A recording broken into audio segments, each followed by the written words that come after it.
Okay, we're continuing with the book Prevent and Reverse Afib and CHF by me, Pete Rogers. We're on page 161. And this is showing you like an intracranial capillary. And here's a brain cell, a neuron.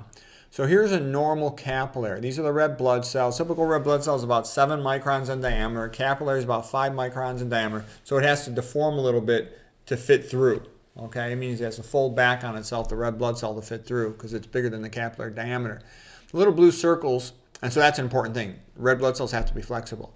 The little blue circles, those are the oxygen molecules as they diffuse from the red blood cell to the neuron. The yellow is the capillary basement membrane. It has to go through that. The green is like the vascular smooth muscle, or like the pericytes. Okay, you're going to have astrocyte foot processes as well in this area. And that's all good. This is good oxygen delivery here to the brain cell. But here we have a problem. On the bottom, I show you a thickened capillary basement membrane, like because it's been glycated by diabetes, for example, endothelial dysfunction because of diabetes, chronic persistent hyperglycemia, hypertension, damaging the vascular smooth muscle wall, hypertrophy of the vascular smooth muscle, the pericytes and whatnot.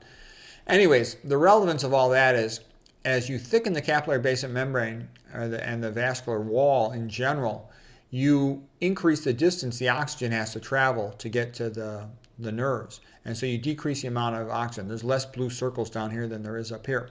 So as people get older and older, the typical Western or American eating high-fat diets, they get more and more hypertension, diabetes, atherosclerosis. So they're getting less and less oxygen. Just the high-fat meal, single high-fat meal, you drop oxygen delivery 15% to the neurons at baseline. Swank once measured a 30% drop.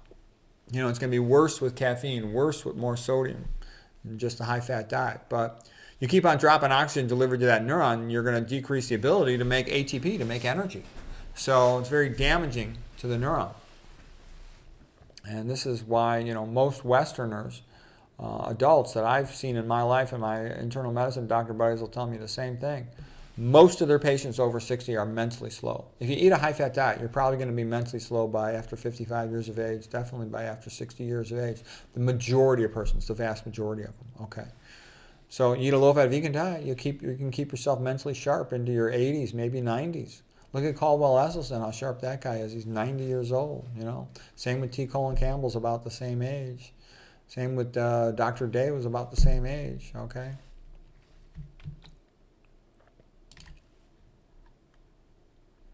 All right, now here's something that, hopefully you've heard me talk about it before, but if you haven't, you should also hit your print screen button because you want to remember this the rest of your life. This is the Jack Della Torre theory of dementia, also called the vascular hypothesis of dementia. So he's a PhD researcher. He's out in Texas. He would tie off the internal carotid artery in the neck of a mouse. Middle-aged and older mice, 2 months later, they were demented. If he did it in a young mouse, the mouse was able to compensate. It did not become demented. But in a middle-aged and older mouse, tie off the cervical, that means the neck, internal carotid artery, mouse is demented about 2 months later. So you thought, gee, that's interesting. Now, some of you out there are probably doctors, and you're thinking, so what? How many people have carotid artery occlusions? Not that many. Yeah, that's true. But the point was chronic vascular hypoperfusion, meaning underperfusion, lack of blood supply to the supplied territory. He did a autopsy, opened up the mouse skull, looked at its brain. What did he see? There was no stroke. There was just a shrunken brain on the side where he had tied off the artery. So chronic underperfusion. If you totally stop blood flow all of a sudden, it'll be dead. It'll stroke out, stroke brain. Necrosis means acute death, blood on the carpet, as Nick Lane likes to say, and pretty dramatic. You can point your finger right there in the MRI. That is an acute stroke in the superior frontal gyrus of the frontal lobe, okay? Whereas if you just have chronic perfusion, it just shrinks. You can't point to anything on an MRI except the brain looks atrophic in that area, shrunken in that area. All right, so getting back to it. Well, why is this a giant big deal?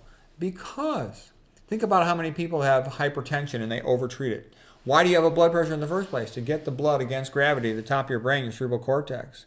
You better be careful about treating it, that you don't overtreat it. Because if you overtreat it, you're like the mouse, diffuse cerebral hypoperfusion. You become demented. Okay, one of the most common reasons old people fall? Because their blood pressure dosages are too high.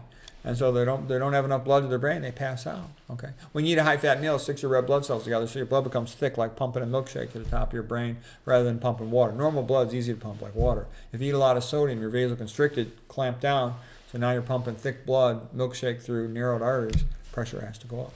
But if you overtreat it too much, you're like the mouse, bilateral. Okay, well, guess what? A lot of people have atrial fibrillation, under perfusion of their brain. Lots of people got congestive heart failure, under perfusion in the brain. Lots of people have obstructive sleep apnea, OSA, and they're hypoxic at night, which is kind of like a mouse equivalent. I call all these things mouse equivalents. Lots of people got aortic regurgitation. Lots of people have intracranial atherosclerosis due to hypertension and diabetes.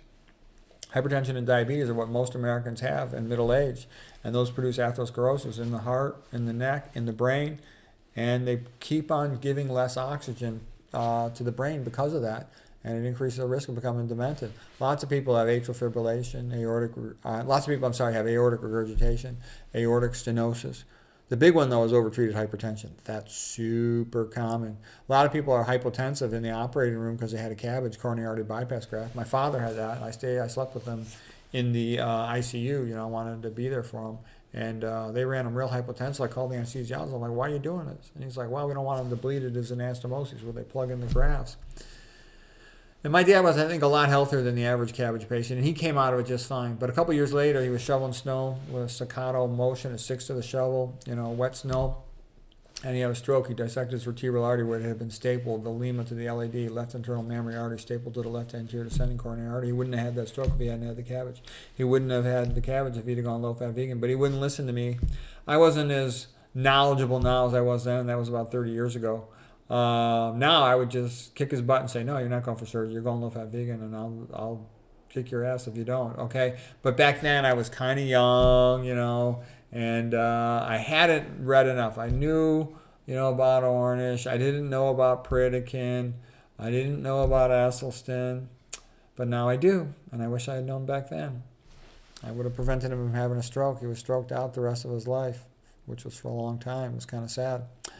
All right, well, anyways, that's the mouse equivalence theory explaining the vascular hypothesis of dementia by Jack Della Torre. Very valuable to know. Trust me, I think that's a major, major, major cause of cognitive decline. I see it every day.